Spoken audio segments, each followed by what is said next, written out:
أعوذ بالله من الشيطان الرجيم. بسم الله الرحمن الرحيم. إن الحمد لله نحمده حمد الشاكرين ونشكره شكر الحامدين، والصلاة والسلام على المبعوث رحمة العالمين نبينا وسيدنا وحبيبنا محمد وعلى آله وصحبه ومن تبعهم بإحسان إلى يوم الدين. أما بعد، السلام عليكم ورحمة الله وبركاته. الحمد لله. Muna godiya ga Allah tabaraka wa ta'ala da ya ƙara haɗa mu a wannan zauri mai albarka don ci gaba da tattauna abin da ya fi komai mahimmanci a ibada. Bayan shahada ba abin da ya kai shi mahimmanci a ayyuka na ibada, watan shine sallah, wanda shine aikin farko da za a fara dubawa a cikin ayyukan bayi a ranar alkiyama. Allah ka sa watan ayyukan mu su yi kyawu, kuma sallan mu ta dace da irin yadda Annabi sallallahu alaihi wasallama ya karantar da mu. Insha Allah, kafin mu shiga cikin watan tattaunawar da za mu yi a yau, muna son mu ɗan yi wayansu ɗan tunatarwa dangane da watan waɗanda suke sauraron mu gabaki ɗaya suke tare da mu, cewa da Allah saƙonni da ake turowa a yi haƙuri da yawan turo da saƙonni, saboda kada ya zama distraction haka ga masu kallo da saurare gabaki ɗaya da mu masu gabatarwa.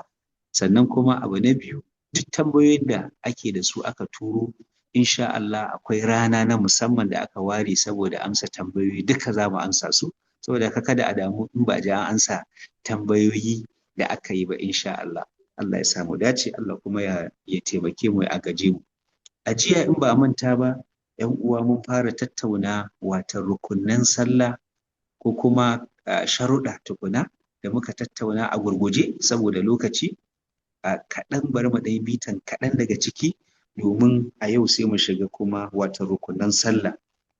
Cikin sharuɗa waɗanda mun yi bayanin su a taƙaice guda 9 ɗin nan, su ne sharuɗa wanda sai ka cika su gabaki ɗaya kafin sallan ka zai ingantu, ya zama sallan da kai Allah tabaraka wa ta'ala zai amshi wannan sallah a matsayin ibada. Amma aka rasa ɗaya daga cikin waɗannan sharuɗan guda 9, to wannan sallan taka ta samu tangarɗa. Allah ubangiji ya samu dace gabaki ɗaya. Mun yi magana akan musulunci dama sharadi ne na kowane irin aiki za ka yi a musulunci, dole ne ya zama ka zama musulmi. In kai ba musulmi ba ne ka yi aiki, to Allah ta'ala ba zai amsa wannan aikin naka ba. Abu na biyu shine ya zama hankali, dole ne ya zama akwai hankali, saboda manzo Allah sallallahu alaihi wasallam ya cewa rufi'atul aqlam an salas, an ɗauke alƙalami daga mutane guda 3. Mutum 3 ko me suka yi ba za a rubuta masu aikin lada ko zunubi ba. Yaro ɗan ƙarami har sai ya kai matsayin da ya balaga, ya kai shekarun mafarki, shekarun balaga. Haka zalika mahaukaci wanda bai da hankali ya samu taɓuwa na rashin hankali har sai ya dawo cikin hayyacinsu, da kuma mai bacci har sai ya farka daga bacci. Waɗannan mutanen guda 3 manzo Allah sallallahu alaihi wasallam ya ce an ɗauke musu alƙalama. To kaga hatta wanda bacci ya kwashe shi ko kuma ba shi cikin yanayin hankalin shi sai bai yi sallah ba saboda hankalin shi ya gushe, to ba za a kama shi da laifin rashin yin sallah ba, saboda ba shi daga cikin abu wanda aka wajabta ma sallah. Abu na biyu, yaro ɗan ƙarami har sai ya kai shekarun balaga, saboda akwai shekarun da in ka kai shi ne ake sa ran cewa hankali yanzu ya ishe ka. Sannan abu na uku, akwai watan shekaru da shi ne ake amfani da shi a matsayin tamyizi. Aka ce shekarun tamyizi, daga wannan shekarun da duk wani aikin da za ka yi na ibada ake sa ran cewa wannan aikin na ibada ya yi, kuma za a amshi wannan aikin ibadan a baka lada a kai. Shekarun da yake shi ne malamai suka ce shekara 7, daga shekara 7 shi ne ake kaiwa wannan shekarun, shi ne shekarun tamyizi, saboda Annabi sallallahu alaihi wasallam ya ce murru auladakum bis salah, ku umarci yaranku da yin sallah suna 'yan shekara 7. In suka kai shekara 10 suka ƙi yin sallah, ku dake su saboda ku nuna masa mahimmancin sallah. Ka duba duk tausayin Annabi sallallahu alaihi wasallama, Allah ya aiko shi ne don ya zama tausayi ga halittu ga baki ɗaya, don Allah ya ce wa ma arsalnaka illa rahmatan lil alamin. Amma duk da tausayin Annabi sallallahu alaihi wasallama, ya ba da izinin cewa in yaro ya kai shekara 10 an koya mai sallah har tsawon shekara 3, sai ya ƙi, a dake shi don a nuna mashi muhimmancin sallah. To almuhim, shekara 7 dai shine shekaran tamizi ittifaqan a musulunci. saboda haka ko kiran sallah ne azumi ne duk ayyukan ibada yawanci sharaɗi ne sai yaro ya kai shekaran tamizi kafin ake amsan wannan abun a matsayin ibada. In yayi kafin wannan shekarun lallai iyayen shi za su samu lada na ƙoƙarin tarbiyyantar da shi, amma daga shekara 7 ne za a fara sa wata emphasis a ƙara ƙarfafa wannan, a koya mai tabbatar da yayi ibada, a iya bakin ƙoƙari a ga cewa ya koyi wannan ibada. Haka zalika muyi magana akan cewa mutum ya kuɓuta daga dukkan wani najasa ko wani abin da yake ga ƙazanta ko rashin tsarki, dole ne sai ya kuɓuta daga shi, shine alhadas. Me hadasi? Mun yi bayani a takaice a jiya cewa hadasi shine watan kari. Aka ce kari shine wani abin da kake yi yake karya maka alwala ko ya karya maka wanka, shine ake kira kari. Misalin abubuwan da ke karya alwala shine mutum ya je ya bawali ko ya ba haya ko ya fitar da iska ko ya ci naman raƙumi da sauransu. Waɗannan abubuwan duka in ka yi su ko da kana da alwala to yin su ya sa yanzu baka da alwala. So kuma Allah tabaraka wa ta'ala baya amsan ibada daga wajen mutum wanda ya kai shekaru na balaga ba tare da yana da cikakken tsarki ba, domin wannan sharaɗi ne na ibada ce ka zama kana da tsarki, to saboda haka sai ya zama ka kuɓuta daga kari. Haka zalika cikin kari akwai manyan kari, su ne abin da ke sa wanka, kamar misali mutum ya tara da iyalin shi ko mace ta tara da mijinta, ya zama akwai mu'amalan auratayya ya shiga tsakaninsu, wannan ya sa ko da suna da wanka yanzu wankansu ya warware sai sun sake wani wanka. Haka zalika mafarki, ko mace ko namiji duk wanda ya mafarki sai ya ga ruwa ya fita daga gare shi, wannan fitar ruwan maniyyi ga namiji ko mace ya sa yanzu dole ne sai ya yi wanka. Haka zalika mace in ta yi jinin al'ada, bayan jinin al'adanta za ta yi wanka, ko mutum ya sume, ko wanda ya shiga cikin musulunci, to duka wayannan abubuwan kaga abu ne wanda ke sa wanka, ana kiran shi da suna kari. Saboda haka dole ne ya zama ka kubuta daga wannan, sharaɗi ne kafin a kai sallah a inshi wannan sallar naka. Haka zalika cire dukkan wani najasa. In aka ce najasa dama an ce tsarki ya kasu kashe biyu, akwai taharatul hadas, akwai taharatul khabas. Hadas shine wanda muka bayani yanzu, shine tsarkin kari da karami da babba. To khabas kuma shine dauda, tsarkin dauda. Me dauda? Shine najasa wanda yake taba tufafin jikin mutum ko jikin mutum ko wurin ibada. In wani abu ya fito daga gare ka ko daga waninka ko daga wurin da kake zaune sai wani najasa ya fito, abinda musulunci ya ce najasa ne, kamar bawali ko ba haya na ɗan adam ko mushe ko alade ko irin jinin haila da sauransu. Waɗannan abubuwan dukansu in dai suka fito daga ɗan adam to najasa ne. In suka taɓa jikin mutum ko suka taɓa tufafin mutum ko suka taɓa kayan shi ko suka taɓa wurin ibadan shi, to dole ne sai ya tsaftata daga waɗannan abubuwan. Shine taharatul khabas kenan, watan tsarki na dauda. Dole ne ya zama ka kubuta daga waɗannan abubuwan. In jikinka babu najasa, ka yi tsarki daga kari wanda ya same ka, amma kuma ga wannan najasan da ya taɓa gangan jikinka, to dole ne sai ka kawar da shi, dai ka san da shi. Sai dai in baka san da shi bane ka yi sallah ka idar, to malamai shi ma anan suna da maganganu. Wasu suna ganin sallan ba sai ka maimaita ba, wasu suna ganin akwai lokaci ka maimaita sallan a cikin lokaci. Almuhim dai wajibi ne ga mutum ya kawar da waɗannan abubuwan daga gare shi domin ya cika sharaɗin sallah. Haka zalika mu yi magana akan rufe al'aura.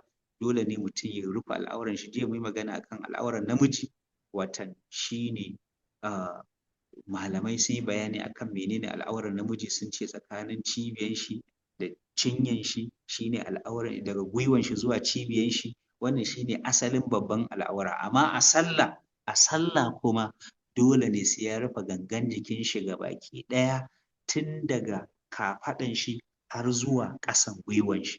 Wannan shine abin da zai rufe gabaki ɗaya.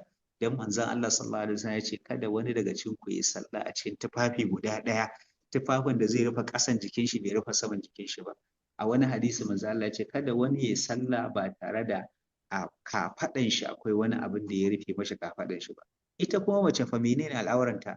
Gabaki ɗayanta al'aura ne, sai dai fuskanta da tafin hannunta su ne kaɗai ba al'aura ba.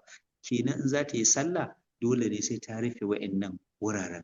Duk da akwai wuraren da muharramanta wa'anda babu aure tsakaninta da su ko kuma mijinta da 'ya'yanta za su iya gani a jikinta in ba a sallah ba ne, to a sallah kuma sai ta rufe wannan wuraren. Saboda haka mace gabaki ɗaya ana son ta rufe ko'ina.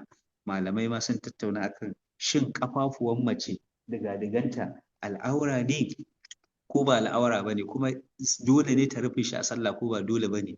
Magana wanda ya fi ƙarfi shine wasu malamai sun tabbatar da cewa babu laifi in dan tafin ƙafanta ya fito, amma wasu suna ganin fitowan shi ma ya ɓata mata sallah. To wannan dai yana nuna cewa mahimmanci ne, dole ne sai mace ta rufe jikinta gabaki ɗaya banda fuskanta da tafin hannayenta, ko ina a jikinta ya zama ta rufe shi da irin hijabi na shari'a, hijabin da bai nuna ado baya nuna kuma wani shape na gangan jikinta, wani suran jikinta, ba kuma wani kwalliya ko wani yauƙi ko wani kama jiki ko wani sauransu. Hijabi dai wanda shari'a ta san da shi. Allah ya sa mu dace. Mun kuma tattauna akan cewa dole ne sai lokacin sallah ya yi kafin za a yi sallah. Duk wanda ya yi sallah kafin lokacin sallah, to wannan sallar tashi ba ta yi ba, dole sai lokaci ya shiga. Malam zai zo zai tattauna mana akan lokaci wanda shari'a ta yarda da shi ga kowane sallah, don Allah yana cewa inna salata kanat alal mu'minina kitaban mawquta. Dangane da rufe al'aura, annabi sallallahu alaihi wasallam ya cewa Allah baya ansan sallan wanda mace da wanda ta kai shekarun haila ba tare da khimar ba. Dole ne wannan wajibi ne. Sannan kuma tsahara da muka yi magana a kai, Allah tabaraka wa ta'ala baya amsan sallan wani in yayi kari ko rashin tsarki ba tare da yayi tsarki ba kafin Allah ya amshi sallan shi, kamar hadisin da Ibn Umar ya ruwaito cewa manzo Allah sallallahu alaihi wasallam yana cewa la yaqbalu Allahu salata bi ghairi tuhur. Allah baya amsan sallah ba tare da tsarki ba. To kaga duka wannan akwai hujjoji akai, ga kuma ayan Qur'ani da yake cewa thiyabaka fatahhir war rujza fahjur. Kaga duka wa'annan suna karfafan maganan cewa dole ne sai ya zama an yi watan rufe wa'annan abubuwan an cika su gabaki daya. Haka zalika magana akan cewa lokaci sai ya shiga, Allah ya ce inna salata kanat alal mu'minina kitaban mawquta. Sallah ga mumini akwai wani lokaci wanda yake ayyananne, wanda aka bayyana shi, aka ayyana shi ga kowane sallah. Kowane sallah akwai lokacinta da aka ayyana, dole ne sai wannan lokacin yayi kafin mutum zai yi sallah. Haka zalika daga cikin sharuɗa da muka yi bayani a jiya akwai fuskantar alƙibla. Dole ne ka kalli alƙibla. Duk wanda ya yi sallah ba tare da ya fuskanci alƙibla ba, to lallai sallan shi ta samu tangarɗa. Domin wajibi ne kallon alƙibla. Annabi sallallahu alaihi wasallam ya ga wani ya zo yana yin sallah, ya yi gaggawa a cikin sallan shi, ya idar ya zo yi mashi sallama, shine ake cewa musi'u salati, wanda ya munana sallan shi, bai yi sallan yadda ya kamata, bai cika dukkan rukunanta ba, wajen raka'o'inta, ruku'unta, sujjadanta da duk abubuwan da ya kamata a yi bai cika ba. To daga cikin abin da Annabi sallallahu alaihi wasallam ya yi shine ya koya mashi yadda zai yi sallah. Daga cikin abin da manzon Allah ya karantar da shi yana cewa in za ka yi sallah ka fuskanci alƙibla sannan kai kabbara. To kaga manzon Allah sallallahu alaihi wasallam ya umurce shi da fuskantar alƙibla. Umurni ne wannan Annabi sallallahu alaihi wasallam ya bada game da watan yin sallah akan haka. To saboda haka kaga wannan yana daga cikin abin da dole ne sai ka kalla alƙibla, don Allah ta'ala yana cewa a aya na 144 shine ayan da ya raba suratul baqara biyu, kamar yadda aka sani suratul baqara da aya 286. To wannan ayan, a cikin aya Allah ta'ala ya umarce mu da cewa mu kalla gabas, mu koma mana kallon gabas. Wannan umarni ne, saboda haka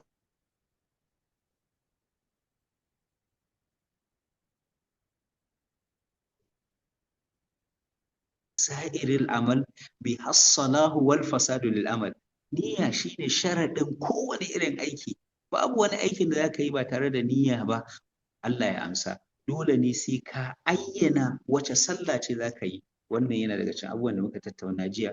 A yau insha Allah za mu shiga cikin rukunnan sallah. Aka ce arkan su ne rukunai. Rukunai su ne wani abin da in babu su sallan fa bata yi ba gabaki ɗaya.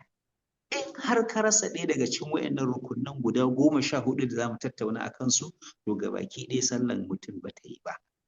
Wannan sallan ta rushe gabaki ɗaya, kuma babu hanyar da za a iya gyara sallan face kawai a sake sallan, ko kuma in da dama ba a riga an idar da sallan ba, aka gano cewa ba a yi wani abu na rukuni ba, to sai a yi shi a daidai wannan wurin da ya kamata a yi shi. Rukunin farko a cikin sallah ya jama'a, alƙiyamu ma'al qudra, mutum ya tsaya ya sallah a tsaye, sallan farilla. In yana da iko da daman tsayuwa, yana iya tsayuwa, babu wani rashin lafiya da ya hana shi tsayuwa, to wannan dole ne ya yi sallah a tsaye, saboda annabi sallallahu alaihi wasallama yana cewa salli qa'iman, salli qa'iman, kai sallah a tsaye, kai sallah a tsaye. To kaga wannan umarni ne daga annabi sallallahu alaihi wasallama cewa mutum ya sallah a tsaye, musamman sallan farilla.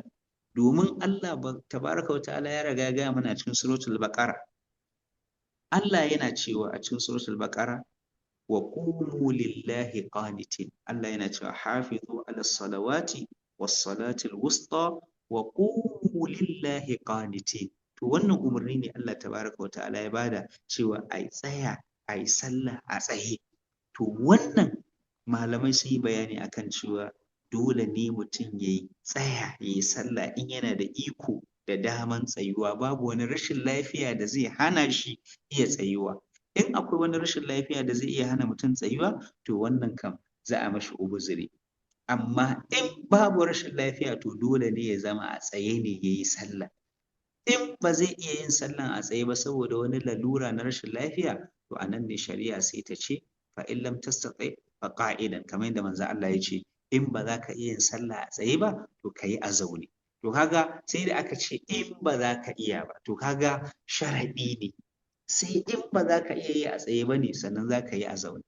Amma in sallan nafila ne ba sallan farilla ba, menene sallan nafila? Shine sallan da ba wajibi ba, wanda ka ɗaura wa kanka kake son ka yi, kana son ka yi, to wannan za ka iya yin shi a zaune, amma kuma kana da rabin ladan wanda ya yi sallah a tsaye.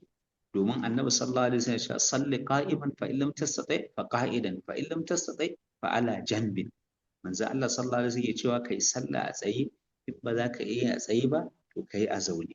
In ba za ka iya a zaune ba, to kai a kashin gidi. To haga sai da ya bada matakai guda 3 da za ka bi na sallah, ka yi a tsaye, in ba za ka yi a tsaye ba, ka yi a zaune, in ba za ka yi a zaune ba, ka yi a kashin gidi. To wannan shine abin da manzo Allah sallallahu alaihi wasallam ya faɗi game da sallah a tsaye.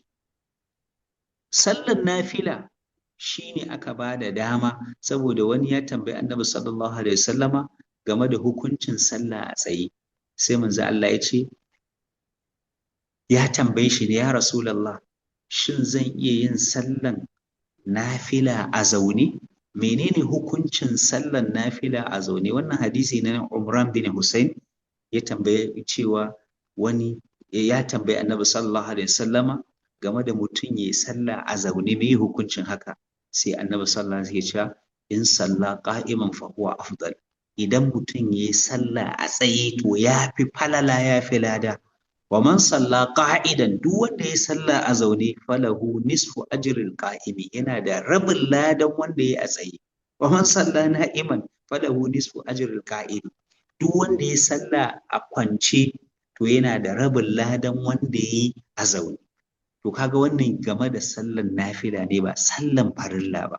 Allah ubangiji ya sa mu dace. Saboda haka sallan farilla dole ne tsayuwa, wannan rukuni ne.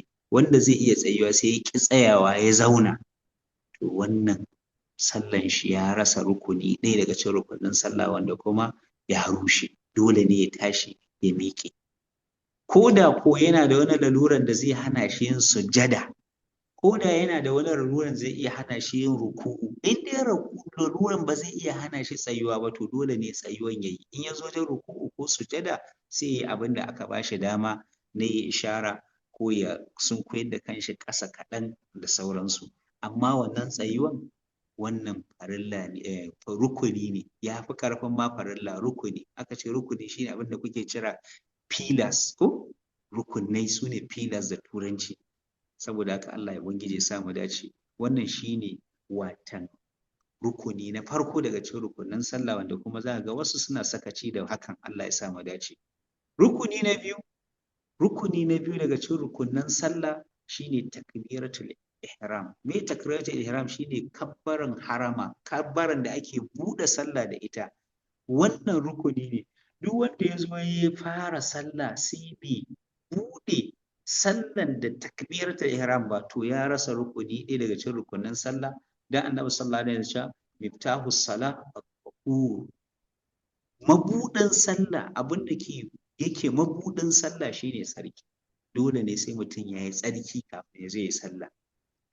Wa tahrimuha at-takbir, abin da yake haramta wa mutum sallah ya zama watan yake halasta mashi sallah ya zama da yayi wannan abin yanzu ya shiga cikin sallah. Duk abin da sallah ta haramta mai dole ya bari, kamar magana da sauran abubuwa wanda bai sallah ba zai yi ba. To wannan kabbaran ita ce take buɗe mashi wannan sallan, ta haramta mashi abinda ba zai yi ba a cikin sallah. Misali, halal ne ka yi magana, halal ne ka ci abinci, halal ne ka sha abin sha, halal ne ka kalla inda zaka kalla, ka taɓa abin da zaka kalla, kai ka zauna, ka miƙe, ka kwanta, duka wannan abubuwan halal ne gare ka. Amma da zaran ka shiga cikin sallah kana cewa Allahu akbar, kai wannan takbiratul ihram, to daga yanzu ya haramta gare ka kai dukkan wayannan abubuwan. Dole sai dai abin da yake sallah ne, to takbiratul ihram shi ke yi maka wannan.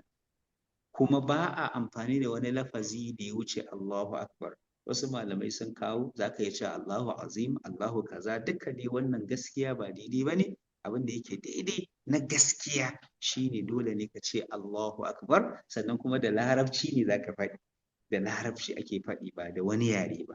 Saboda haka ba a yin kabbara da wani yare, ba a yin kabbara da wani yare, ba a yin kabbara da wani yare.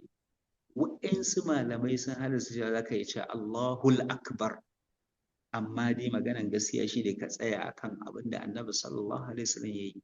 Dukkan ruwayu da aka ruwaito sallan Annabi sallallahu alaihi wasallama, an ruwaito ne yana buɗe sallan shi ne da cewa Allahu akbar, sannan ya ɗaga hannun shi, watan hannayen shi guda biyu su zo daidai da kafaɗan shi ko daidai da kunnuwan shi. Wannan shine takbiratul ihram. Faɗin Allahu akbar din shine takbiratul ihram. Ɗaga hannun wani abu ne daban.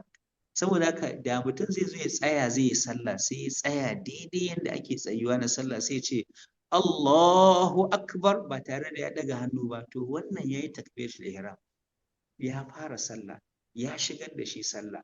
Amma rashin ɗaga hannun kuma ya yi asaran wani aiki na lada a cikin sallah wanda ya kamata a ce ya samu ladan shi.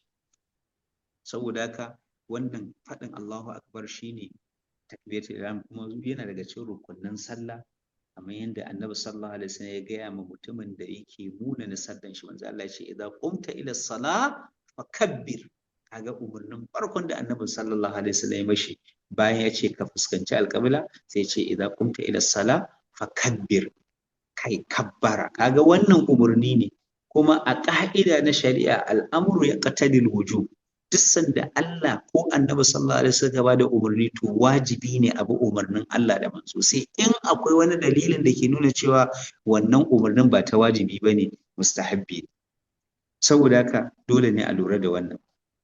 Abu na uku wanda yake shi ma rukuni ne daga cikin rukunin sallah, shine karatun suratul Fatiha. Suratul Fatiha wajibi ne a cikin sallah kuma rukuni ne. Duk wanda ya zo ya sallah bai karanta Fatiha ba, to haƙiƙa wannan sallar tashi ba ta yi ba, saboda Annabi sallallahu alaihi wasallam ya cewa irin la salata liman lam yaqra bi fatihatil kitab. Manzo Allah ya ce babu sallah ga wanda bai karanta Fatiha ba. Saboda haka Fatiha an ware mata darasi na musamman, kuma insha Allah za a zo a tattauna akai, ba sai mun tsawaita magana ba. Wannan rukuni ne. Saboda haka duk raka'an da mutum bai karanta Fatiha ba, to dole ne ya sake wannan raka'a. Akwai kuskure da mutane ke yi, wani suna bin liman a sallan asirce sai ka ga ba sa karanta Fatiha, wannan kuskure ne, dole ne mutum ya karanta. A sallan bayyane ne karatun liman sai zama karatunka, shine magana mafi inganci. Amma in dai sallah ne a ɓoye to dole ne ya zama kowa ya karanta watan suratul Fatiha. Allah ya samu dace. Abu na hudu, ruku'u. Ruku'u yana daga cikin rukunnan sallah, dan Annabi sallallahu alaihi wasallam yana cewa summarka hatta tatma'inna raki'an. Annabi ya gaya wa wannan mutumin wanda ya ga yana sallah bai yi sallan da kyau ba, ya zo yi mashi sallama, manzo Allah ya ce ko ma kai sallah ba kai sallah ba. Ya ƙara yin sallah ya dawo, manzo Allah ya ce ko ma kai sallah ba kai sallah ba. Ya ƙara yin wani sallan ya dawo, manzo Allah ya ce ko ma kai sallah ba kai sallah ba. Sai da ya so uku ya ce ya Rasulullahi, ya ce wallahi ban iya sallah fiye da haka ba, iya ƙurewa na kenan a iya sallah. Sai manzo Allah ya ce to in za ka yi sallah ga yanda za ka yi, ga yanda ka yi. To daga ciki manzo Allah ya ce kai ruku'u har sai ka daidaita a cikin ruku'u, ka natsu a cikin ruku'u. A wani ruwaya manzo Allah ya ce ka tabbata ƙashin bayanka ya miƙe a cikin ruku'u, kada ka yi ruku'u kai doro. Malam za mu gwada insha Allah, in Allah ya yarda za mu gwada yadda ake yin ruku'u, amma dai mun fahimci cewa ƙashin bayan mutum dole ne ya miƙe, sannan hannayen shi ya ɗaura su akan gwiwoyin shi, ya baje hannayen shi, kada ya dunkula hannayen shi ko ya matse su a wuri ɗaya. Dole ne ya watsa su gabaki ɗaya kan gwiwoyin shi, ya miƙe kan shi ya daidai da bayan shi, kada kan shi ya sama, kada kan shi ya ƙasa, komai ya zama flat, watan bayan shi ya miƙe da wuyan shi da kan shi duka su daidaita. Wannan shine sharaɗi ne, duk wanda bai yi ruku'u ba a kowane raka'a da yi ta ruku'un yadda ya kamata aka ba, to wannan sallar tashi ba ta yi ba, kuma dole ne ya gyara wannan sallar nashi. Rukuni na biyar daga cikin rukunan sallah shine mutum ya ɗago daga ruku'u. Ɗagowa daga ruku'u arrafu minar ruku'u kenan, wal i'tidalu qa'iman, kamar yadda malamai suke cewa. Manzo Allah sallallahu alaihi wasallam ya gaya ma wannan mutumin bayan ka yi ruku'u sannan sai ka ɗago daga ruku'u, ka miƙe kowane gaban jikinka ya koma inda yake. Wannan dole ne ka yi, saboda manzo Allah ya ce sun marfa hatta ta'tadila qa'iman, ka ɗago daga ruku'u har sai ka tsayu kana tsaye, ba kamar yadda wasu ke yi ba, da an zo ruku'u kawai da sun ɗago kafin su gama miƙiya kashin bayan sa ma ya gama miƙiya sai su tafi sujada. To duk wanda ya haka wannan ruku'un tashi ba ta yi ba, kuma ya rasa rukuni a cikin rukunin sallah. Dole ya wurgar da wannan raka'an ya sake wata raka'a. In bai haka ba to sallar gabaki ɗaya ta lalace. Allah ya samu dace. Abu na bakwai, ɗagowa sannan sai mutum ya tafi sujada. Menene rukuni na bakwai? Shine na shida, ko ya haƙuri, shine tafiya sujada. Rukunin shida kenan. Sannan cikin natsuwa ake son mutum ya tafi. Manzo Allah sallallahu alaihi wasallam ya karantar da mu yadda ake sujada. Dole ne hancinka da goshinka su taɓa ƙasa, sannan tafin hannayenka su taɓa ƙasa, amma kaka yadda gwiwoyin hannayenka su taɓa ƙasa. Gwiwanka na ƙafa ya taɓa ƙasa, sannan kan ɗan yatsunka ya zama sun taɓa ƙasa, amma su zama suna kallon gabas, suna kallon alƙibla. Akwai yadda ake yin sujada na musamman, insha Allah za a zo a nuna mana, malam zai zo nuna mana insha Allah. Sannan bayan ka yi sujadan nan, ka natsu a cikin sujadan, hannayenka kada su matse daga kwiɓinka, kada hannayenka su taɓa cinyoyinka. Akwai yadda ake buɗewa ake yin sujada yadda ya kamata. Dole ne ka yi haka, kuma ƙashin bayan ka ya miƙe, kaka takure a waje ɗaya kamar mage, kada kuma ka baje kamar za ka kwanta a ƙasa. Dole ne akwai yadda ake yi. Ƙafafuwanka kuma ka haɗe su, duk za a zo a yi mana bayani akan wannan insha Allah. Amma dai wannan yana daga cikin rukunin sallah. Sannan ɗagowa daga sujada shi ma rukuni ne. Dole ne in ka safi sujada ka ɗago, in ka ɗago kuma ka zauna, sai gaɓoɓinka sun miƙe sun koma, ka samu natsuwa, sannan ka ƙara koma wani sujada. Sannan zama tsakanin sujadan nan guda biyu shi ma rukuni ne daga cikin rukuni. Duk wanda ya ɗago daga sujada sai bai zauna ba, kawai ya koma wani sujadan ba tare da ya zauna ba, to ya bar wani rukuni daga cikin rukunin sallah, musamman wanda suke yin sallah cikin gaggawa. Sannan abu na tara daga cikin rukunin sallah shine at-tumanina. Me at-tumanina? Shine natsuwa. Dole ne ya zama mutum ya natsu sosai a cikin sallah. Duk wanda bai natsu ba a cikin sallah, yana sallah yana gaggawa, to wallahi sallar tashi ta samu matsala saboda ya bar rukuni daga cikin rukunin sallah. Watan akwai wani hadisi mai ban tsoro. Wannan hadisi Imamu Tabarani ya ruwaito shi a cikin Al-Kabir din shi, sannan hadisin ya zo a cikin At-Targhib. Menene hadisin? Cewa Annabi sallallahu alaihi wasallam ya ga wani mutum yana sallah bayan cika ruku'u, yana irin sallah da gaggawa yadda ka san kuciya tana tsatsakan hatsi a sa mata, haka yi sama ya ƙasa, sujjadan haka yake yin sujjadan shi, subhanallah. Sai Annabi sallallahu alaihi wasallam yake cewa law mata hadha ala halihi hadhihi mata ala ghairi millati Muhammadin sallallahu alaihi wasallam, subhanallah. Manzon Allah sallallahu alaihi wasallam cewa da wannan mutumin ya mutu yana irin wannan sallan bai gyara ba, to da ya mutu akan wani addinin da ba addinin Annabi Muhammad ba. La ilaha illallah. Kaga wannan abin tsoro ne. To saboda haka dole ne ya zama mun koyi natsuwa a cikin sallah. Shine abin da Turawa suke cewa calmness ko? Dole ne ya zama akwai natsuwa, tumanina, natsuwa a dukkan gaɓoɓin sallan, wajen ruku'u, wajen ɗagowa daga ruku'u, wajen tafiya sujada, wajen ɗagowa daga sujada, zama tsakanin sujada. Dole ne wannan tumaninan. In mutum ya rasa shi a cikin sallah, ya rasa wani rukuni. Haka zalika hadisi na Annabi sallallahu alaihi wasallam, manzo Allah ya ce masalul ladhi la yutimmu ruku'ahu wa yanqiru fi sujudihi masalul ja'i ya'kulu tamra wat tamrataini la yughniyani anhu shay'a. La ilaha illallah. Manzo Allah yake cewa misalin mutumin da yake yin ruku'u baya cika ruku'un nasa, kashin bayan shi bai miki ba, bai natsu a cikin ruku'u ba, kawai ya dago.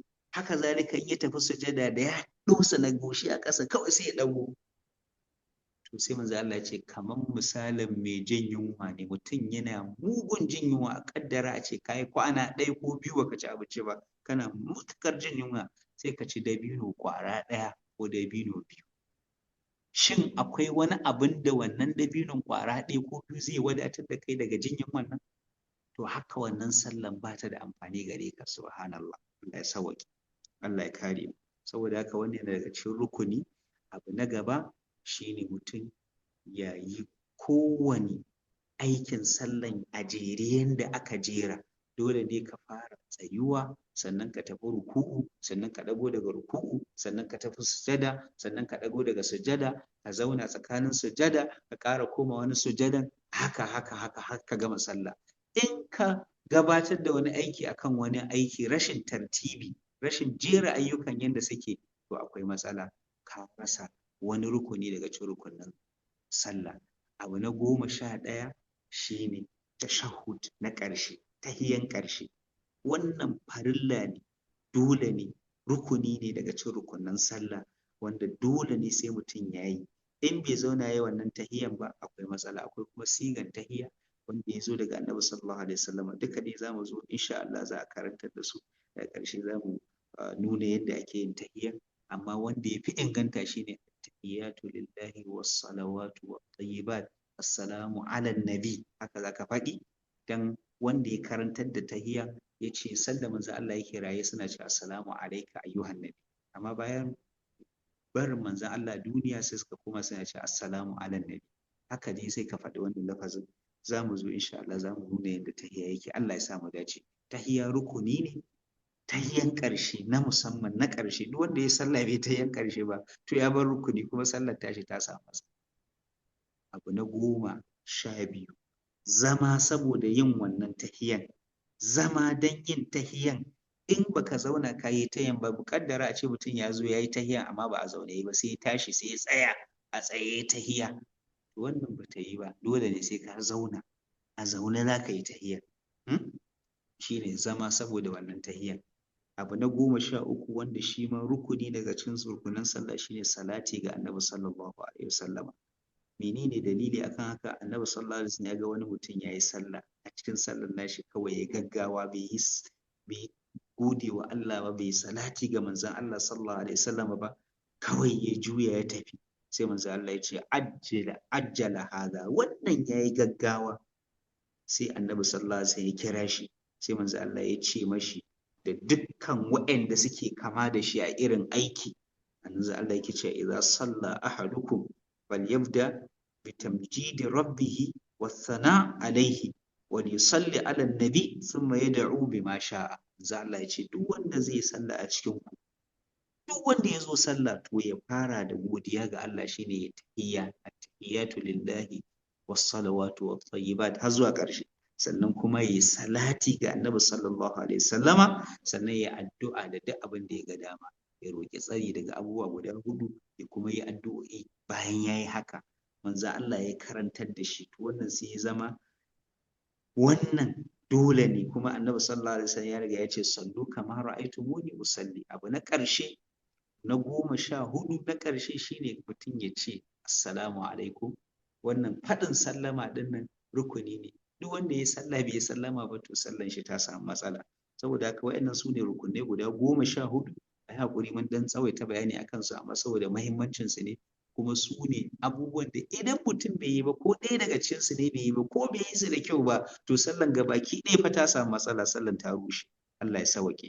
Akwai abubuwan da a sallah wajibai ne, ba su kai matsayin rukuni ba, amma wajibi ne, dole ne ka yi su. In ba ka yi su ba to dole sai ka yi gyara ta hanyar yin sujudu sahawi. Menene gyaran da za ka yi? Shine ka yi sujjadan sahawi, sujjada na rafkanuwa, sai ya gyara maka wannan rashin yin wannan abin da baka yi ba. Daga cikin wajibai kusan abubuwa kaman guda 9 ne wajibai, amma nan an kawo guda 3. Falillahi alhamd, ko guda 3 nan muka rike. Wannan yana daga cikin abin da ya kamata mu rike sosai. Menene daga cikin wajibi? Shine isti'aza a kowane kabbara. In ka zo zaka fara karatu, sai kai in kai du'a'ul istifta, akalla kai ta'awidi, ka fara da isti'aza. a'udhu billahi as-sami'il 'alim minash shaitanir rajim min hamzihi wa nafthihi wa nafthi, bismillahir rahmanir rahim, sai ka fara karatun Fatiha. Mafi karanci ka ce a'udhu billahi minash shaitanir rajim. Akwai sigogi da dama na isti'aza, amma dai wanda ya fi inganta shi ne na farkon da na kawo. Yana da kyau duka mu bibiya mu koya, yana daga cikin wajibai a wajen wasu malamai, amma wasu malamai ba su wajabta shi ba, shi yasa ba a kawo shi a nan ba. Daga cikin abin da yake wajibi a sallah gabaki ɗaya shine jami'ul irin takbiratul intiqal, dukkan kabbara daga transitional takbir. Menene kabbara daga wannan aikin zuwa wani aiki? In zaka canza aiki a sallah, kabbaran nan suna daga cikin wajibai na sallah. Ba daidai bane ka zo kawai kana sallah kai shiru kai gum, kawai ka gama Fatiha kawai sai kai haka da hannu, kawai sai ka tafi ruku'u, sai ka yi addu'o'in ruku'u, kawai sai kai haka da hannu ka dago baka ce komai ba, sannan zaka tafi sujada kawai kai haka da hannu ka tafi. Wannan kuskure ne. Dukkan kabbarori suna daga cikin wajiban sallah, ana son mutum ya yi su. In bai yi su ba ya bar su, ana son ya gyara wannan sallan ta hanyar yin watan sujudu sahwi. Musamman akwai adadin kabbarori da in mutum bai yi ba, dole ne ya yi wannan haka saboda ya gyara sallan. Insha Allah ubangiji ya sa mu dace. Manzo Allah yana cewa innama ju'ila al-imamu liyutamma bihi fa idza kabbara fakabbiru. Manzo Allah ya ce an sanya maku liman ne saboda ku koyi da shi. Idan yayi kabbara ku yi kabbara. Kaga umarni ne manzo Allah ya bada. In liman ya ce Allahu akbar, kuma ku ce Allahu akbar. In kuka ki cewa fa, kaga ba ku bi wannan umarnin na manzon Allah sallallahu alaihi wa sallama ba. Daga cikin abin da yake rukunai akwai faɗin sami Allahu liman hamidahu. Yana cikin wajibai, kai haƙuri, ba rukuni ba, wajibai. Faɗin sami Allahu liman hamidahu yana daga cikin wajibai. Wannan annabi sallallahu alaihi wasallam ya gaya ma wannan mutumin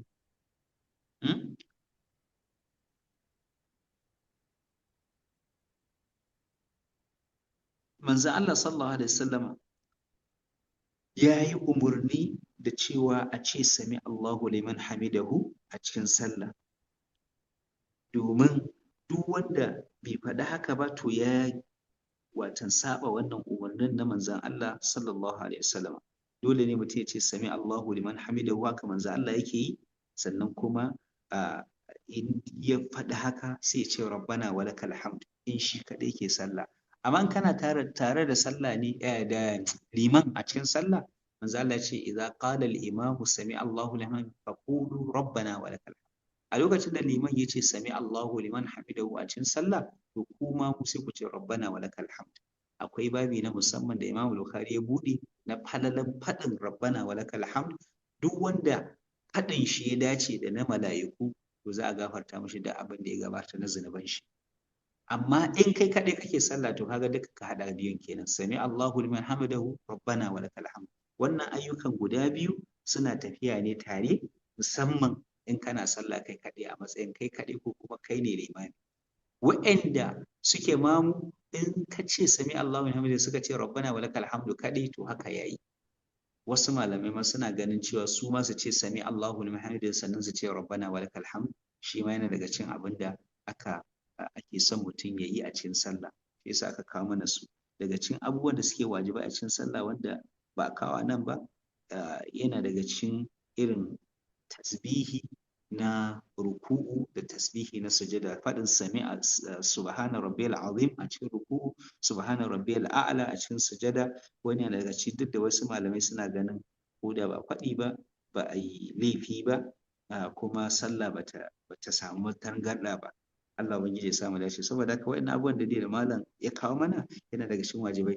Daga cikin wajibai kuma akwai zaman tahiya na biyu, na farko kai, zaman tahiya na farko wajibi ne, shi yasa in baka yi shi ba dole ne mutum ya gyara wannan sallar nashi ta hanyar yin sujudu sahwi.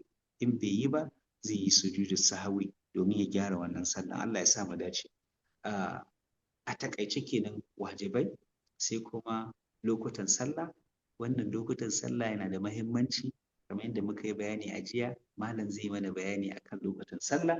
Insha Allah yanzu sai mu natsu ga baki ɗaya. Abu Rayyan zai ɗauki bayani akan lokutan sallah insha Allah zuwa in Allah ya sa muka iya kaiwa insha Allah. Jazakumullah khairan wa ahsanallahu ilaikum. Abu Rayyan tafaddal mashkura. Alhamdulillah wassalatu wassalamu ala rasulillah wa ala ahlihi wa sahabatihi wa man wala, wa ba'du. Assalamu alaikum wa rahmatullahi wa barakatuh. Ana Allah ya saka da alkhairi, Allah ya karba kuma ya ba mu ikon aiki da duk abin da muke ji, ya samu fahimta sannan mu iko aiki da shi. Tabbas na daga cikin kurakuran da yawanci mutane suke, baltun ma lokacin manzon Allah, shi yasa malamai suke cewa khushu'i dama akan ganshi ne a cikin rukunai da mutum yake yin sallah. Misali wannan structures din, babbara din, ruku'u, sujada da sauransu. Ta idan ba su samu ba to sallan gaba ɗaya babu ita. Dalili babba shine wannan hadithin da malai ta maimaita mana, musi'u salatahu, wanda ya saba sallansa. Me yasa? Saboda manzo Allah ce mai tashi kai sallah saboda ba kai sallah ba. Kenan idan da sallan ta karbu ta yadda ba za a ga cewa sai ya saki ba, manzo Allah zai ce to next time ga yadda zaka, amma cewa ka je ka koma. Don wannan malamai suka cewa to kenan duka waɗannan rukunai wajibi ne, kuma ta hanyar su ake gane khushu'i. So in muka lura maudu'in mu na bitan nan gaba da khushu'i ne. So amma duka abin da muke tattaunawa har zuwa yanzu wanda bamu shiga maudu'in khushu'in kanshi ba, amma waɗannan muqaddimat ko introduction ne da dole suna da alaka da mu fahimci sallan gaba ɗayanta.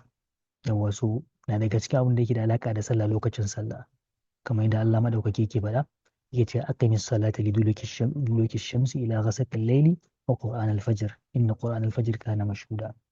Tabbas waɗannan daga cikin ayoyin da suke nuna mana cewa akwai lokutan da aka ware don ai sallah. Yanzu misali bayan isha ba, mutum ya ce shi bari ya asuba din shi, ko ya ce bari ya haɗa da sallan gaba ɗaya ma da zai gobe saboda he is busy ko is going to travel, na haka bari ya jawo sallolin duka ya yi su da daren nan. Wannan ba za ce ya sallah ba saboda ya yi su a lokacin da ba na sallah ba. Shi yasa Allah ke danganta sallolin wani lokacin da tafiyar rana. A ce idan rana ta je lokaci kaza ko ta zo sama ta yi zawali, azhar ta shiga. Idan ta sauka ta so mai fatsi-fatsi ko ta so mai sanyi-sanyi to la'asar ta shiga. Yayin da ta faɗi a ce magriba ta shiga. Wannan shine abin da Allah ke magana kan liduluki shamsi ila ghasaqil layli. Haka ne faɗa a wata aya yace wa aqimis salata tarafayn nahari wa zulfan min al-layli, wanda duk wannan yana magana akan lokuta ne na ranaku da kuma na darewu da ake yi sallah cikin. Sannan ya ƙara cewa inna salata kanat alal mu'minina kitaban mawquta, cewa tabbas sallah akan mumini wato wani abu ne rubutacce da aka tabbatar a matsayin shari'a da yake da alaka da lokaci. So kamar yadda muka sani gaba ɗaya rayuwar mu a cikin lokaci muke. Yawwa su da haka dole mu mastaran ɗin lokutan sallah saboda buƙatar mu ke zuwa sallah a lokacinta, saboda daga cikin falala da manzo Allah ya kwaɗaitar da aka tambaye shi wasu abubuwa ne kamata ce mutum yayi ya fi basu muhimmanci a rayuwar shi, sai ce as-salatu fi awwali waqtiha, kamar da zamu zo mu ga hadithin Abdullahi dan Abbas. So akwai hadisi a sahih Muslim da Abdullahi ibn Amr ibn al-As yake cewa manzo Allah ya ce waqtu adh-dhuhri idha zalat ash-shamsu wa kana dhillu ar-rajuli ka tulihi, yayin da rana ta karkata ta taso daga gabar ta yi sama ta zo daidai sama ta yadda ta so karkata ta yamma, tana wannan tafiya yamma ɗin ta yadda inuwan abu zai karkata ya koma gabas, to azhar ta commencing. Yawwa shine zawal. Ko da inuwa ne da bai wuce 1 inch ba ta tafi yamma inuwan ya tafi gabar, to azhar ta commencing. Wanda da wannan muke fahimta a lokacin manzo Allah ba amfani da kalanda, wannan timing chapters din ko kuma agogo ko wani application da sauransu, duk da amfani da su ba laifi akwai dalili, amma dai naturally ko baka da agogo zaka iya gane cewa lokacin sallah saboda movement din wato rana, wanda movement din rana da wata duk alamu ne da cewa lokaci na tafiya, dan Allah subhanahu wataala ya bamu mai aiki da su don mu gane lokacin da zamu yi ibada ko sallah din ko azumi ko hajji da sauransu. So yace wa kana dhillu rajuli ka tulihi, tsawon zai ta ci gaba da tafiya ana cikin azhar har sai inuwan ya kai kwatankwacin tsayin mutum. Misali ka tsaya you are 3 feet high, misali height din mutum tsayin shi kafa 3 ne, to yayin da inuwa ta soma karkacewa daga yamma zuwa gabar har ta kai tsayin mutum ya zama to ya kai 3 feet din, to azhar ta cika kenan. Daga lokacin kuma la'asar yake soma, shi yasa yace malam ya hadu al-asr, wato muddin lokacin la'asar bai shigo ba kenan. Wani lokacin na shigowa tsayin mutum inuwan shi daidai yake tsayin shi, to la'asar ta shiga. Sai ce waqtul asri malam tasfarru shams, yace lokacin la'asar fa daga wannan lokacin da inuwan abu ya zama to daidai da tsayin shi har zuwa lokacin da rana za ta zama yellow ta dan karkata ta koma orange din nan, to lokacin la'asar kenan ta shiga ko ta kusa fita. Sai ce waqtu salatul maghrib, lokacin sallar magriba fa malam ya gibi shafaq, ma daga lokacin da ranar ta faɗi kafin shafaqi ya buya. Shafaqi shine twilight, wannan dan hasken tsakanin ja da baki da ya kusa bullewa da rana ta faɗi gaba ɗaya, to yayin da shafaq wannan dan twilight din ya disappearing gaba ɗaya, to maghrib ta terminating, shine kusan mafi karanci na lokutan sallah. Sai ce waqtu salatil isha, lokacin sallan isha kuma ila nisfil layli al-awsati, yace shi kuma daga lokacin da rana ta buya gari yayi duhu gaba daya, to isha ta commence. Kamar da nake maimaitawa, you don't need clock or watch da sauransu ka gane lokacin sallah. Allah ya maka natural timetable da rana za ka ke aunawa ko a wata duniya kake idan ka gane lokacin sallah. Sai yace lokacin sallar isha shine daga wannan lokacin da dare gaba ɗaya ya shigo ƙasa ta yi duhu, to har zuwa nisful lailil awsat, wato tsakiyar dare na tsakiya, ta kaddara irin 11 yawa ko zuwa 12 misali, to lokacin isha lokacin ta terminating. Bal ma ya tabbata manzo Allah wata rana ya jinkirta da gangan sai ya fito a irin wannan lokaci din, kusan sahabbai wasu sun yi bacci ma, sai yake cewa wallahi wannan shine asalin lokacin ta, ba dan dai kan takura mutane ba.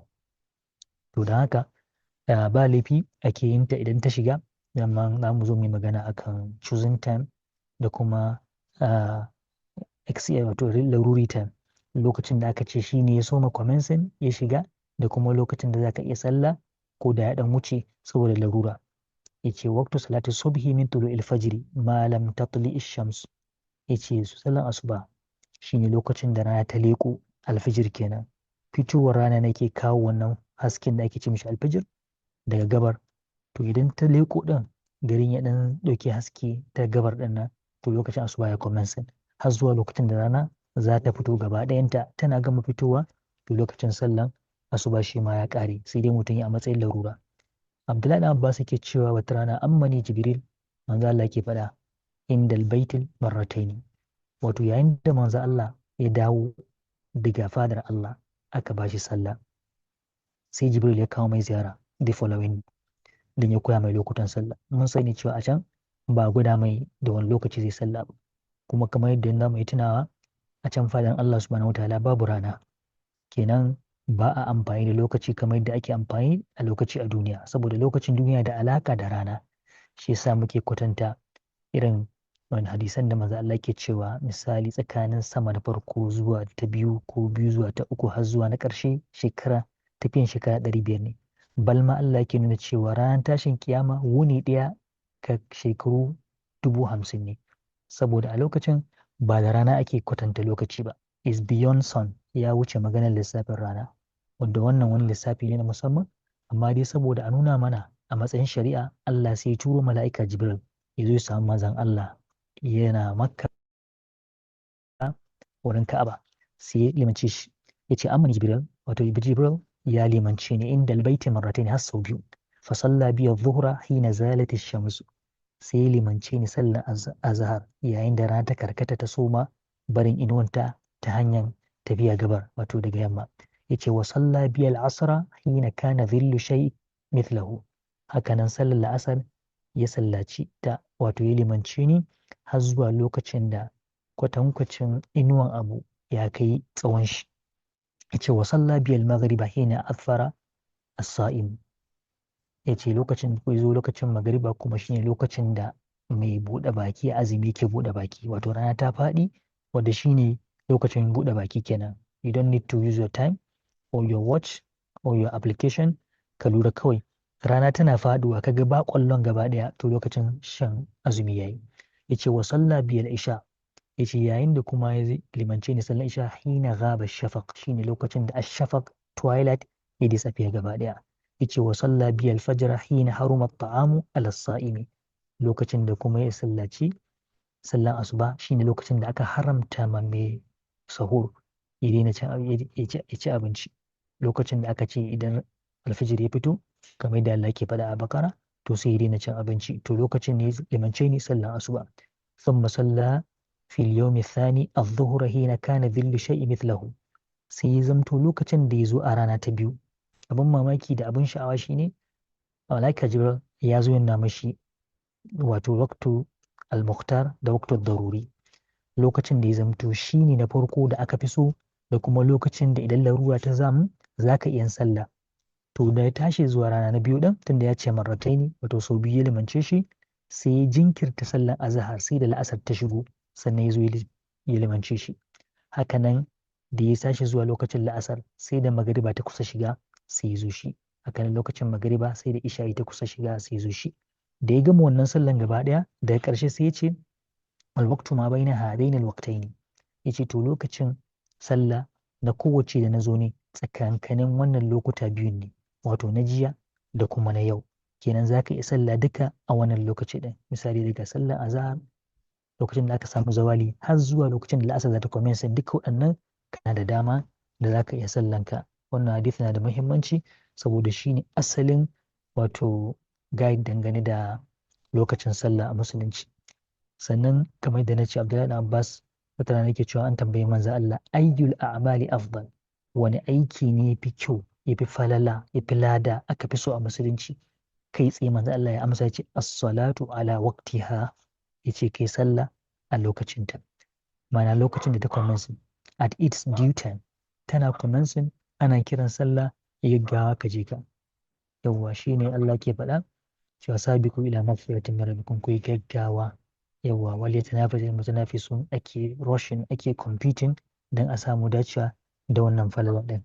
Tabbas na daga cikin abin da zamu fahimta, manzo Allah sau da dama akan tambaye shi wasu ayyuka ne suka fi muhimmanci a musulunci, so wani lokacin yana da alaka da wanda ya tambaye sai ya bashi amsa daidai da ɗabi'arsa. Kamar yadda aka taɓa tambayin shi ya manzo Allah kaman wasiya, sai ya ce mu wanda ya tambaye shi kada kai fushi, ya sake tambaya ya bani dai wata shawara, ya ce kada kai fushi. Malamai suna la'akari irin wannan munasabat din, sai a ce wannan kila saboda ɗabi'arsa ce yana da yawan saurin fushi, sai a ce to ka daina yin fushi. Wannan kuma yana jinkirin sallah, aka ce to ka ke gaggauta sallah. Wata rana aka ce wani aiki ne yafi kyau, yace ka sanya farin ciki cikin zuciyar musulmi, imagine of all things da za ka iya tunawa don ka faranta abokinka, abokin zama, yawa ɗan uwa, iyaye da sauransu, makwabta, ka saka musu farin ciki a zuciya na daga cikin ayyukan da Allah fi so.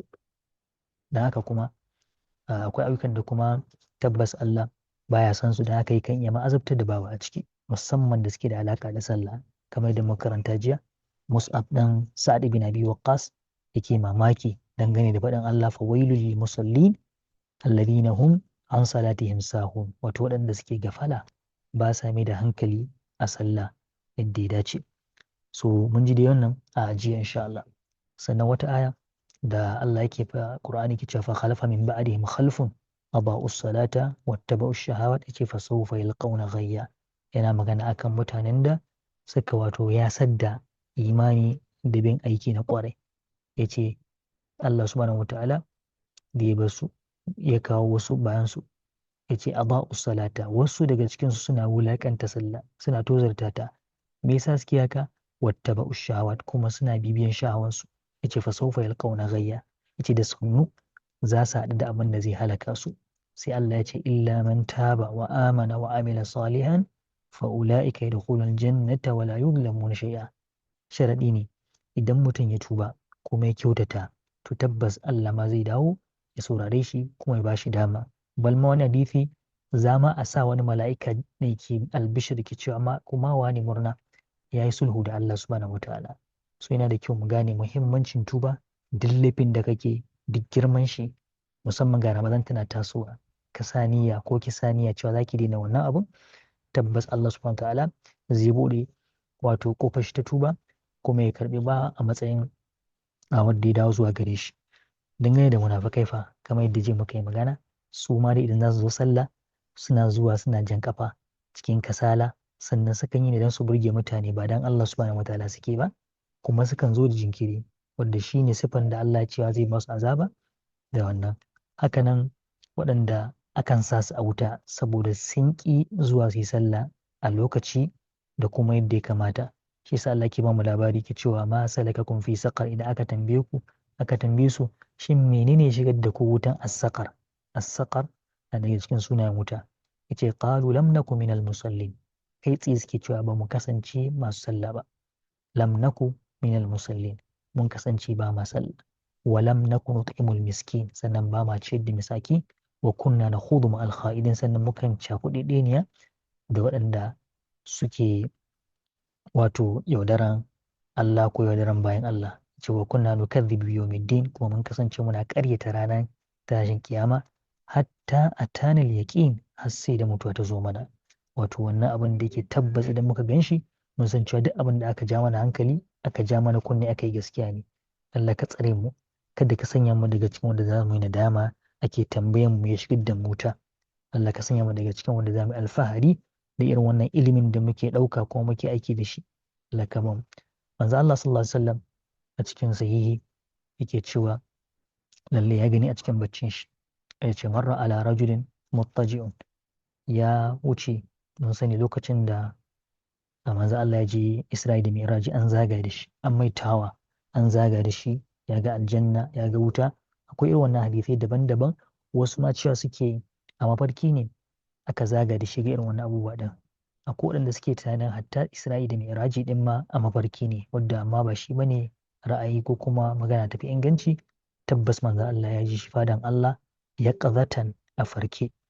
So a wannan mafarki sai ya ga wani mutum na kwance, wa idha akhar qa'imun alaihi bi sakhra, sai kuma ga wani akan shi na riƙe da dutse. Yace wa idha huwa yahwi bi sakhrati li ra'si, sai yake rutsa mishi wato wannan dutsen akan shi, yake buga mishi har kan ya fashe. Yace fa yathlugu ra'suhu, sai kan nashi ya dare. Yace fa yahtadid al-hajar, sai wannan dutsen ya tafi, sai kuma fa ya akhuduhu, sai ya sake ɗauko shi, fala yarfa'u ilayhi hatta yasiha ra'sahu kama kana. Yace idan ya ɗauko dutsen kafin ya sake buga mai, sai kan nashi ya sake dawowa ya haɗe, thumma ya'udu ilayhi fa yaf'alu bihi mithla ma fa'ala al-marrata al-ula, haka zai ci gaba da yi. Yace fa sa'ala an-nabi aw fa su'ila an-nabi sallallahu alaihi wasallam anhu, da aka tambayi manzo Allah to shin shi wannan wane ne? Fa qila, sai ce innahu ar-rajulu ya'khudhu al-qur'ana subhanallahi fa yarfuduhu wa yanamu anis salatin maktuba. Yace wannan ai shine mutumin da wato zai karanta Qur'ani amma kuma sai ke juya mai baya, yana neglecting din shi, baya aiki da abin da Qur'ani ke koyar da shi. Balma babban laifi cikin laifin da ya fi muni yace ya kasance yana bacci akan sallah da aka farlanta mishi. Wato bacci ba laifi bane ko, amma idan ya zama mutum da gangan zai yi sallah, misali in ya ji kiran sallah zai cika shi bari ya kwanta kawai saboda bai ba sallan muhimmanci ba. Idan ban manta ba kamar yadda muka sha faɗi tun wancan workshop ɗin, magabata idan sun ji an kira sallah saboda ba ta muhimmanci kuma a yi ta a lokaci, ta yadda muka ce jiya akwai wadda ma ba su taɓa rasa iƙama ba har shekaru 40 ko. Wasu daga cikin magabata misali ake bugawa da misali masu buga guduma ko akan kusa ko dutse ko wani abu, idan mutum ya ɗaga guduman nan zai buga, in ya ji an kira sallah baya kai wannan guduman kan kusan ko kuma dutsen, sai dai yadda ita ya tafi zuwa masallaci. Ana cewa hayya ala sala hayya ala fala, to amsa suke kai tsaye kawai suna tafiya take, wanda wannan daga cikin abin da yan kowa zai jarraba kanshi, sawa'un maza ko mata. Mata ma idan lokaci ya commencing, kada ki ce ake kina gida ne baki zuwa jam'i, sai kin gida ma kuma sai lokaci ya tafi ko ki sun gama abin da kike yi kafin ki sallah, kowane irin abu ne ki sa cewa sallah ta fi shi muhimmanci, ki sallah ki dawo kan abu ko ma menene. Yawa haka magabata suke, musamman maza kam da ya zamto zuwa masallaci wajibi ne. Za mu yi magana akai insha Allah, Allah ka ba mu iko. Sannan na daga cikin abin da za mu karkare yau insha Allah, magana akan azan. Yanzu lokaci na ga ya ja, amma ba laifin mu dan yi magana akan kiran sallah, wanda shine mataki na farko da yake announcing cewa lokacin sallah yayi. Yes, Abdullahi ibn Zaid ibn Abdurrabbi al-Ansari na daga cikin mutanen Madina da Allah mai falala da mafarki da yadda ake kiran sallah. Lokacin sahabbai suna tattaunawa shin ya da ake sanar da lokacin sallah, lokacin da manzo Allah ya dawo daga Isra'i da Mi'raji. Wasu suke ba da shawara me yasa ba za a ke hura wuta ba, in an ga hayaki ko daga ina kake kasan lokacin sallah yayi. Suka ce a'a, wannan yayi kamanceceniya da majusawa Zoroastrians wanda suke bauta ma wuta. Wasu suka ce to ake buga ƙararrawa mana, wasu suka ce a'a wannan yayi kama da 'yan coci, mu ba Christians bane. Kai wasu suka ce ake busa ƙaho, yace wannan kuma aikin Yahudawa kenan. To nan dai suna cikin nazari, washe gari sai Abdullahi ibn Zaid ya zo yake ga manzo Allah ya mafarki. Ba shi kadai kuma ya samu wannan mafarki ba, Umar ma ya tabbatar da lalle ya irin wannan mafarki din. Yace yana tafiya da ƙararrawa sai ga wani, sai ya tambaye shi ne za ka yi da ƙararrawa na, yake ce mishi ai za mu ke kaɗawa ne idan lokacin sallah, duk wanda ya ji ya san lokacin sallah sai zo yi sallah. Sai ce mishi a'a bari in koya maka abin da fi mana, sai koya mai yadda ake kiran sallah. Wanda da ya gama manzo Allah yake ce mishi, yace ka samu Bilal, yace fa innahu anda minka sauta, yace ka koya mishi saboda ya fi ka sauti jahawari, wato sauti mai karfi ta yadda idan ya kira ko daga ina ne za a ji. Yawa da haka ya koya wa Bilal, da haka ya zamto Bilal ya shahara, banda dan uwan shi Abdullahi bin Maktum da shi ma ladanin manzon Allah ne, wannan makaho, amma tabbas Bilal ya fi wato sanuwa dangane da kiran sallah a musulunci. Allah ka haɗa mu da su aljanna.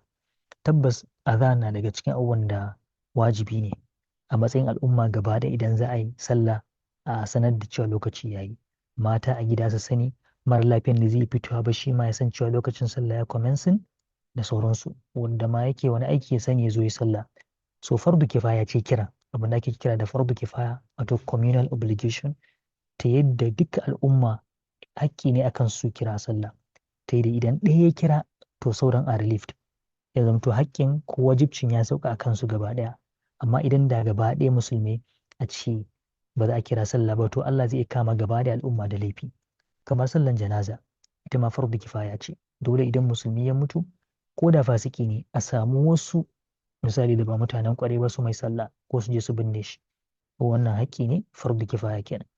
Har sai manzo Allah yake cewa ko da mutum ne ya samu kanshi a daji shi kadai, yace ya kira sallah, ya yi sallah saboda muhimmancin ta. To fardu kifaya ce, na daga cikin abin da ya kamata mu kiyaye, kuma na daga cikin abin da manzo Allah yakan saurara idan zai kai hari, wato ya yaƙi wasu mutane, sai ya saurara ya ce ku je da asuba. Yawa atakin da asuba, mutane suna bacci ba su san ma me ke faruwa ba, na daga cikin sababin da yake ba ma yawanci wato mayaka sa'a ko nasara. Sai ce idan ba ku ji kiran sallah ba to tabbas saƙon da aka musu ba su yi amfani da shi ba, shikenan za a iya auka musu. Yau da haka na da falala sosai. Daga cikin falalan shi kiran sallah da ma mai kiran sallah ɗin kamar da maza Allah yake faɗa, ya ce lau ya'lamun nasu ma fi nida'i was saffil awwali, da a ce mutane sun san falalan da take cikin kiran sallah da kuma samun sahun farko. Ya ce thumma lam yajidu illa an yastahimu alaihi lastahamu. Ya ce da a ce ba za su samu sahun farko ba sai an yi ƙuri'a, sai an yi casting draw, wato an yi buga ƙuri'a cewa a yi zaɓe, kowa ya zo ce shi ma yana son sahun farkon nan, a ce to yanzu ba da a yi ƙuri'a, ba da a yi zaɓe. Yawa da wadda sunan shi ya fito ko su suka fito sai a ce to su za su salla a sahun farko. Ya ce da mutane sun san muhimmancin su da sun yi haka, da sun yadda an yi wannan ƙuri'ar don su dace da sauransu. Ya ce manzo Allah kuma ya ƙara faɗa a cikin hadisin Abu Sa'id al-Khudri, yake cewa lallai fa manzo Allah ya ce la yasma'u mada sautil mu'adhdhin jinnun wala insun wala shay'un illa shahida lahu yawmal qiyamah. Babu wanda zai ji sautin mai kiran sallah, aljani ne, mutum ne, kai koma wani irin abu ne, illa shahida lahu yawmal qiyamah, face ya zo yana shaidan cewa lallai ya ji sautin shi mai kiran sallah nan a ranar tashin kiyama. Wanda wannan falala ce da mai kiran sallah yake samu. Duk da mukan fahimci a al'adanci akwai wasu ƙabilun da za mu ga kamar suna ƙyamatan kiran sallah, har ma camfawa suke cewa idan mutum yana kiran sallah shi ba zai wadata ba zai kuɗi ba. Wadda ko nan Saudi muka je za mu ga cewa mutane ne masu ƙima, salarin su very fat, kuma aiki ne mai kyau kamar yadda manzo Allah yake ƙara tabbatarwa. Saboda falalan kiran sallah shedan ma idan ya ji guduwa yake.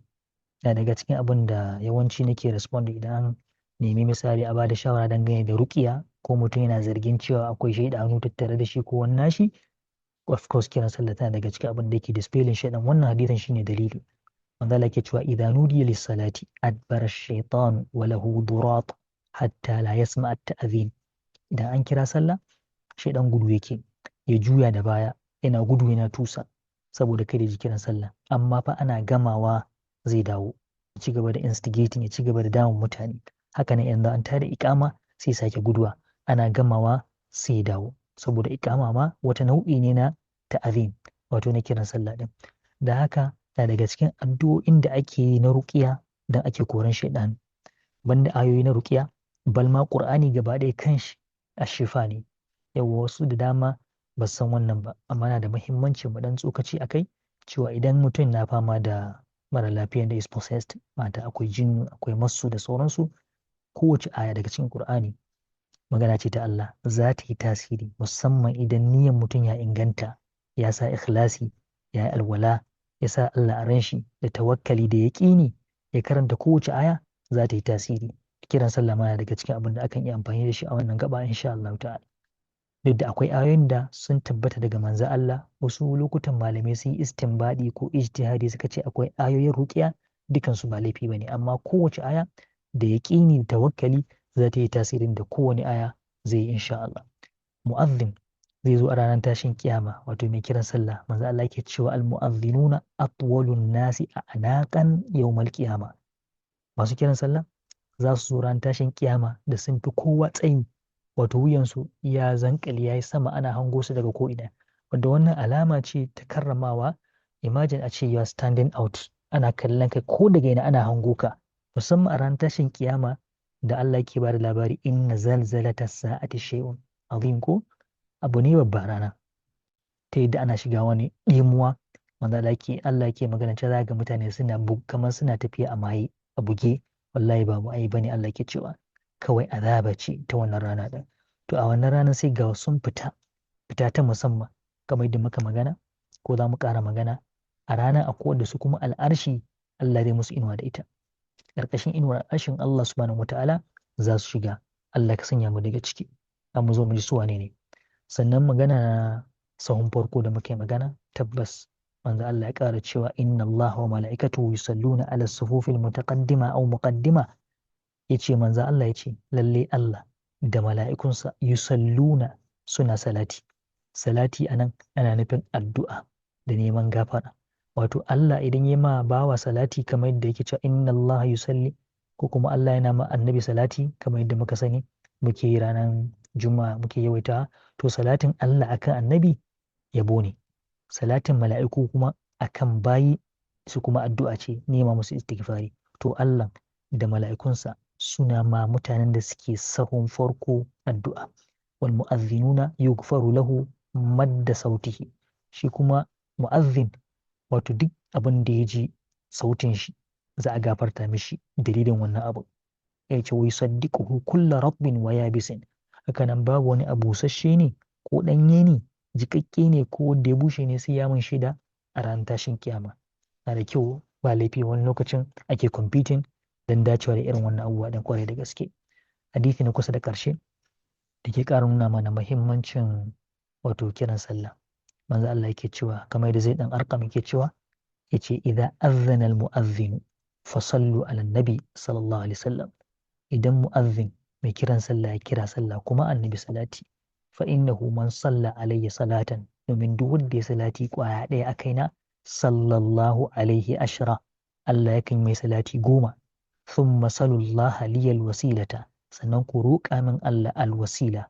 Wani hadisi yace wal fadila da alfadila, yace fa innaha, waɗannan abubuwa guda biyu duka manzilatun fil janna, wani position ne, wani status ne, wani matsayi ne, wani mataki ne aljanna kaɗai yake.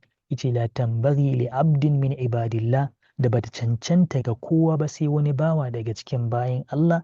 Yace wa arju an akuna ana huwa, kuma ina baige ina fatan ya zama tuni ne wannan bawa. Manzo Allah yace faman sa'ala Allah liyal wasilata, yace duk wanda ya roƙa mun Allah wannan matsayi hallat lahu shafa'ati, shafa'a wato wannan intercession ko kuma ceto da zan yi a ran tashin kiyama ya cancanta, ya zamto zan mishi wannan ceto din sakamakon wannan addu'a da zai mun idan an gama kiran sallah.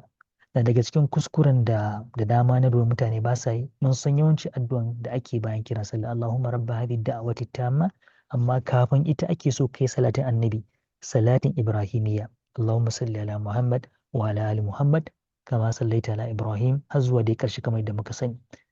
To dangane da iqama fa, an kira sallah kai alwala ka zo kayi nafila ma kila kafin imam ya zo. Wannan daga cikin abin da ya kamata mu fahimta. Abu Darda Allah ya kara mishi yadda, sahabin manzo Allah, yake cewa inna min fiqhil mar'i tafrigu qalbihi ila sala. Daga cikin fahimtan addinin mutum da dabara da mutum yake da shi don dacewa da abin da yake wurin Allah na lada da falala, yace shine ya kore duk wani tashwish, duk wani tunani, duk wani shugul a ran shi kafin ma ya zo sallah. Ma'ana ya zo da wuri, duk wanda ya zo masallaci da wuri, duk wanda ya saba da haka zai ce da zai gane cewa ka zo masallaci da wuri na daga cikin abin da ya baka dama ka samu kai sallar ka cikin khushu'i da nutsuwa. Da mai magana kai muka zo kan khushu'i insha Allah. Yake cewa manzon Allah sallallahu alaihi wasallam yake cewa baina kulli adhanaini salatun, tsakanin adhan guda biyu kamar yadda muka ce kiran sallah adhan ne, iqama adhan ne, kawai lafazin idan muka lura abu ɗaya ne. Ita kiran sallah akan maimaita sau biyu ne, adhan kuma sau ɗaya. Yace to tsakanin kiran sallah da iqama ɗin akwai sallah, ma'ana za ka iya tashi kai raka'a biyu a matsayin nafila. Sannan akwai hadisin da yake cewa duk addu'an da kai tsakanin kiran sallah da ta da sallah karɓaɓɓe ne. Na daga cikin awqatul mustajaba, lokutan da ake amsa addu'a. Sai ce baina kulli adhanaini sala, ya sake maimaita sau biyu. Thumma qala fi thalitha, ya maimaita na uku yace liman sha'a, ga wanda ya so. Ana wannan falala ce, ba dole ba ce, duk wanda yake da iko zai iya. Allah ka ba mu iko. Na lura lokaci ya riga ya ja, amma mun zo ƙarshe insha Allah. Daga ƙarshe Abu Sa'id al-Khudri ya ƙara da wani hadisi yake cewa idza sami'tum an-nida faqulu mithla ma yaqulu al-mu'adhdhin. Na daga cikin abin da wasu ma kan yi kuskure ba ma yi. Duk abin da ka ji mai kiran sallah yana faɗa kai ma ka maimaita ake so. Sai dai idan yace hayya ala salati hayya ala falahi, sai ka ce la haula wala quwwata illa billah. A ɗabi'an mu ko da a wancan workshop din mukan yi tambaya, kuma duk wanda suka dace insha Allah akwai kyauta ta musamman da zan ba su. Da haka yanzu is for the fast fingers. Duk wanda ya san wani kiran sallah da ake yi da ba a lokacin sallah ba, da ba ta da alaka da sallah, ya tura a cikin group insha Allah. The first 2 people insha Allah they're going to be gifted with something insha Allah bi'idhnillah ta'ala. Na fata an fahimci challenge din ko test din insha Allah. so supplication after the adhan kamar da muka ce manzo Allah cewa ya man qala hina yasma'un nida, duk wanda ya ji lokacin da ake kiran sallah ya ce Allah ba ta ba an cin gama kiran sallah ya ce Allahumma rabba hadhihi da'wati tamma was salati al qa'ima ati muhammadan al wasilata wal fadila. Addu'an tana nufin Allahumma ya kai ubangiji rabba hadhihi da'wati tamma, ubangijin wannan addu'a cikakkiya. Kwarai shahada kenan fa mutuna in an ce Allahu akbar declaration ake na shahada, ashhadu an la ilaha illallah ashhadu anna muhammadar rasulullah. Tabbas wannan addu'a ce cikakkiya. Yace was salatil qa'ima, da kuma sallah tsayayya wadda za a tada ita kenan. Yace in ka faɗi haka sai ka ce ati muhammad, ka girmama Allah ne ko na daga cikin ladaban addu'a, sai ka ce ka bawa annabi muhammad alwasila wal fadila. Waɗannan position sun guda biyu, wato alwasila ita ce hanya, alfadila ita ce wannan position ɗin da ake ba wa mutumin da ake ba shi falala ta musamman da aka zaɓe shi. Yace wa ba'athu, da aka kata da shi maqaman mahmuda, a matsayin wanda ake yi ba shi, alladhi wa'atta, wadda kamai wato alƙawari. Yace halal lahu shafa'ati yawmal qiyama, yace cetona ya cancanci shi a ranar tashin kiyama. Allah muke roƙo ba mu iko muke kiyaye wannan sunna ko muke aiki da shi. Daga ƙarshe idan an kira sallah mutum tabbas zai alwala ta masallaci. Za mu zo mu ji menene magana akan masallaci zuwa gobe Allah yadda, saboda akwai muhimmanci kwarai muke zuwa da wuri kuma a je a cikin nutsuwa. Shi yasa manzo Allah yake cewa idza sami'tum iqama, idan kuka ji ana ta da iqama ma'ana kun jinkiri ba ku je ba bayan kiran sallah, yace famshu ila salati wa alaikum bis sakina, ku taka cikin tsanaki zuwa sallah. Yace wal waqar, akwai nutsuwa tattare da ku, wala tusri'u, kada ku yi sauri, fama adraktum fasallu, duk abin da kuka samu saboda kun zo latti ku sallace shi, wa ma fatakum fa atimmu, abin da kuma ya wuce muku sai ku cika. Za mu zo mu ji debate din malamai tsakanin cika ake ko kuma ramawa ake, kamar da wata tambaya a cikin group insha Allah za a zo amsa bi idnillahi ta'ala. Karshe Uthman dan Affan yake cewa manzo Allah ya ce man tawadda lis salati, duk wanda alwala fa ahsana alwudu'a, ya inganta alwala. Za mu zo mu ji ya manzo Allah ya alwala, menene kurakuran da wasu mu ba sa yi da ya kamata ce mun kiyaye, inda sunnan muke so mu bi ta manzon Allah sallallahu alaihi wasallam. Yace wanda yake ta alwalan shi thumma masha ila salati almaktuba, sannan ya tattaki zuwa ga sallah da aka farlanta da zai je amsa. Yace fa sallaha ma'an nas, kuma ya sallaci ta cikin jama'a congregation. Yace aw ma'al jama'a, tare jama'a. Yace aw fil masjidi, ko kuma a cikin masallaci. Yace ghafara Allahu lahu dhunubahu, duka zanuban shi an gafarta mishi. In Allah da muka zo magana akan sallah za mu ji menene muhimmancin sallah ita take da tasiri wurin kankare ma mutane zunubai. Allah muke roƙo ya karɓa mana wannan karatu da muke, kuma ya samu daga cikin waɗanda mukan yi da ikhlasi. Jazakumullahu khairan. Thank you for the patience. Barakallahu fikum. Fa subhanakallahumma bihamdik ashhadu an la ilaha illa ant astaghfiruka wa atubu ilaik. Assalamu alaikum wa rahmatullahi wa barakatuh.